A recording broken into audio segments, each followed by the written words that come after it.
رجب but سے بس صرف اتنا ہی کہوں گا کہ اس طرح کی بکواس کر کے آپ اپنے نامہ اعمال میں سیاہیاں تو بھرتے رہیں گے، لیکن اس سے جناب امیر معاویہ رضی اللہ تعالیٰ عنہ کی شان میں کچھ کمی نہ آئے گی، کیونکہ چمگادڑ کی ملامت سے نہ ہی سورج کو کوئی فرق پڑتا ہے اور نہ ہی کتے کے بھونکنے سے 14ویں کا چاند تاریک ہوتا ہے۔ السلام علیکم ورحمۃ اللہ وبرکاتہ۔ دوستو، یوٹیوبر اور ٹک ٹاکر رجب بٹ نے یزید کی آڑ میں سیدنا امیر معاویہ رضی اللہ تعالیٰ عنہ کی شان میں بدزبانی کر کے کروڑوں اہل سنت کے دلوں کو زخمی اور مجروح کیا ہے۔ دوستو، یہ وہی معاویہ ہیں جن کو سرکار دو عالم صلی اللہ علیہ وسلم کی خدمت میں رہ کر حق تعالی شانہ کی جانب سے نازل شدہ وحی کو لکھنے کا شرف حاصل ہوا۔ یہ وہی معاویہ ہیں جن کے علم و عمل میں برکت کے لیے جناب رسول اللہ نے دعائیں دیں۔ یہ وہی معاویہ ہیں جنہوں نے سیدنا عمر فاروق رضی اللہ تعالیٰ عنہ کی خلافت کے زمانے میں اپنی قائدانہ صلاحیتوں کا لوہا منوایا۔ یہ وہی معاویہ ہیں جنہوں نے سب سے پہلے اسلامی بحری بیڑا تیار کیا۔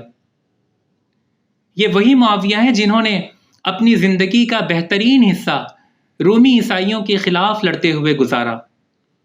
دوستو، یہ وہی معاویہ ہیں جنہوں نے سالہ سال کے باہمی خلفشار کو ختم کر کے تمام عالم اسلام کو ایک جھنڈے تلے جمع کیا، اور یہ وہی معاویہ ہیں جن کے عہد حکومت میں شجاعت و جمع مردی، علم و عمل، حلم و بردباری اور امانت و دیانت میں نظم و ضبط کی بہترین مثالیں قائم ہوں۔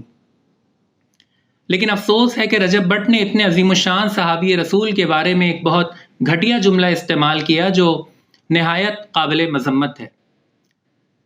دوستو، حیرت ہوتی ہے کہ کسی انسان کا دماغ اتنا بدبودار اور دل اتنا سیاہ اور تاریک کیسے ہو سکتا ہے کہ وہ اتنے عظیم الشان صحابی رسول اور جانثار رسول کے بارے میں اتنی غلیظ زبان استعمال کرنے کی جرات کر سکے۔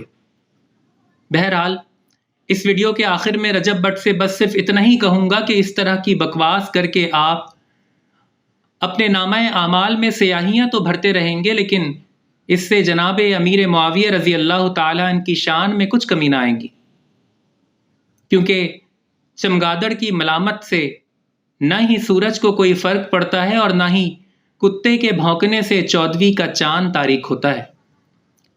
دوستو، کسی نئی ویڈیو میں آپ سے پھر ملاقات ہوگی۔ فی امان اللہ۔